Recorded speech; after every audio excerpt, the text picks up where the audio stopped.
Yeah, we also noticed other clients are looking at the language of the user's device as well. So if they're clicking from a mobile phone, a lot of times that information is available to you. It's available to our clients as well. So they can actually filter, like you said, like you're looking at ISPs, but you're also looking at other things that are like a little off.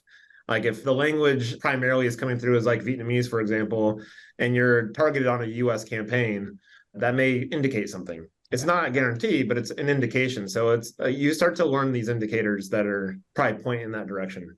It's funny. I actually had a client that was doing app installs. So they're using our technology and we were catching like 90% of their traffic was fraudulent. And I was walking them through the dashboard data because we have all this unique data.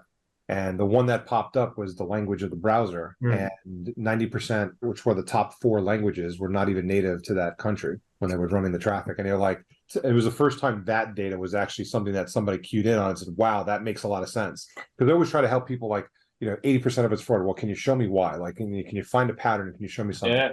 Could be a browser version, could be, a city that it's coming from. It could, like you said, like Ashburn, Virginia. It could be, one of these other ones that are happening. And in this case, it was the first time I had it.